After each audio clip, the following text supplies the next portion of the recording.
That's right, and as you've been hearing this afternoon, Australia is officially in a recession after the release of the June quarterly GDP figures, which show a 7% contraction in the economy. It's the first recession in 30 years, a very different one to 1990, and the largest single quarter of negative GDP growth on record.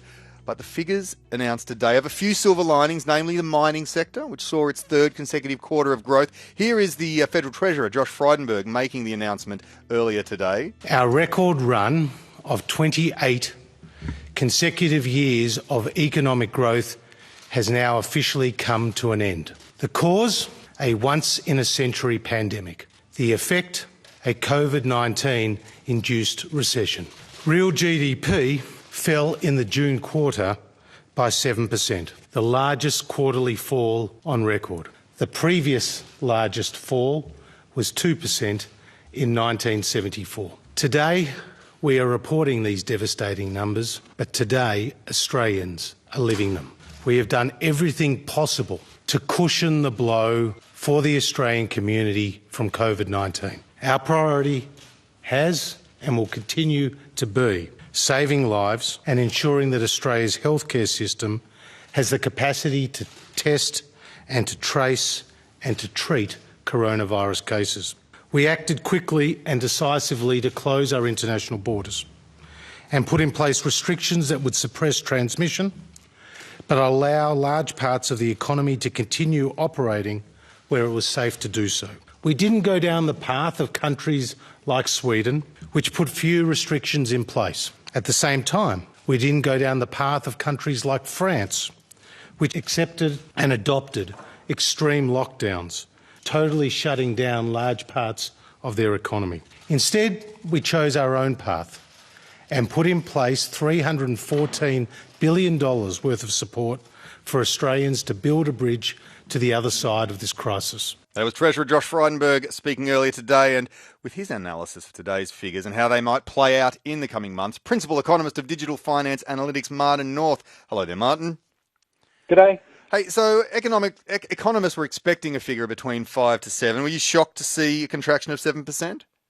No, it's pretty much landed where I thought it was going to land. I mean, there were so many moving parts, and this is a once in a generation sort of set of economic results. So it's pretty much where I thought it was going to be. We were saved a little bit by the bigger exports relative to imports. But the real cornerstone issue is that households basically stopped spending. And remember that more than half of the economy is actually what households do. So when they stop, things go into reverse quite quickly. That's 6.7% household consumption fell, which is most of the fall there, yeah. Yeah, it is, that's right. In fact, you could say 98% of the fall was households. Yeah. So, I mean, we've got, plans to repair the damage, job maker, training and upskilling, reduction of red tape, industrial relations reform. What do you think of the plans going forward? Well, I think there's a couple of important observations. The Treasurer blames the virus for it. I would say the cracks in the economy were already there before the virus came. It's accelerated a decline that was already in situ. So this is part of a bigger structural issue that we're facing, firstly. Secondly, remember all the discussion about the bounce back, the bridge to the other side and all that sort of stuff? All those different letters that it would be like a W or an M or a U or something, yeah. Exactly. Well, basically, it could be a W, it could be an L, or it could be a U. The point is, this is going to take a long time to get right. Why? Because a cornerstone of the economy is the jobs number, employment and unemployment. And the Reserve Bank is saying that the unemployment number is going to get to 10% by the end of this year and will still be at 7% 2 years later, which is much higher than where it was. And so, the fact is there will be more people out of work than previously. Now, the question is, how do we deal with the gap between the government stimulus that was put into the economy in the last quarter? So just to give you a bit of a sense, it was more than 20% of GDP last quarter by way of all the government stimulus, right? The next quarter, they've legislated it at about 7.5%. So there's a huge drop in government support. Now, the question is the virus sufficiently under control to be able to allow the normal economy to begin to recover? Or is the government going to have to fill the gap for longer? and bearing in mind that the quarter after that, there's very little support, and when you go into next year, zero support. The question is the economy going to require more life support? And if so, what should the shape of that support be, bearing in mind high unemployment, bearing in mind we've still got many small businesses who are struggling. I mean, I see from my surveys in the region here down in Illawarra, a lot of small businesses are saying they may not exist within 6 months because the things that they do are actually not enabling them to get sufficient momentum in their business to be able to support themselves for the next few months. So we are, I think, at a critical inflection point. Now, it's just worth thinking. We made a 7% fall, right? But the UK was down 20%, Europe was down 12%, Sweden's the US was down 8.3%. 9%. And Sweden had none of the restrictions that we've had in parts of our country. That's exactly right. So, it's all very well saying we've done pretty well, but actually, there are many other countries that have done a lot worse. But Sweden, interestingly, have done a little better. It's really a hard question. Mary from Goulburn was calling up and made an interesting point. This isn't just Australia, like the world is in the grips of this pandemic. It's affecting both health and the economies of countries. Can't some kind of lowering of expectations or the benchmark, something happening internationally, if we're all in the same boat, so we're not feeling this like this?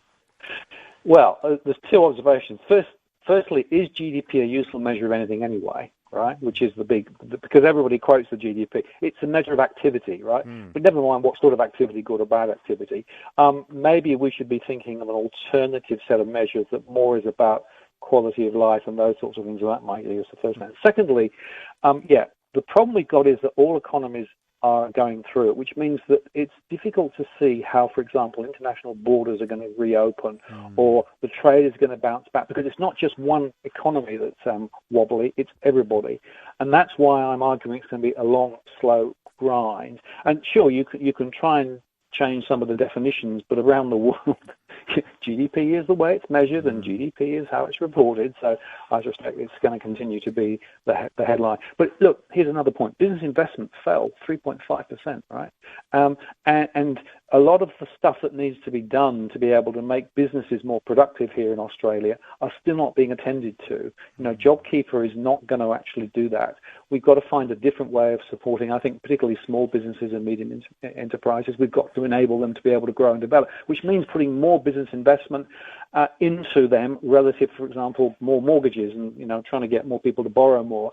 There are some big decisions that we need to take as a country, I think, to be able to take us in a more positive direction. My worry is we might be trying to go back to the future, and that back to the future story was about lots of debt for households, but not a lot else. We don't want to go down that route again, and yet that is precisely how I think policies are being shaped at the moment. All right. Martin North, good to talk to you. Thank you very much. Happy first day of the first recession in 30 years. Hope we don't see another one. Thanks. Cheers. Cheers. Thanks. You're listening to ABC Illawarra.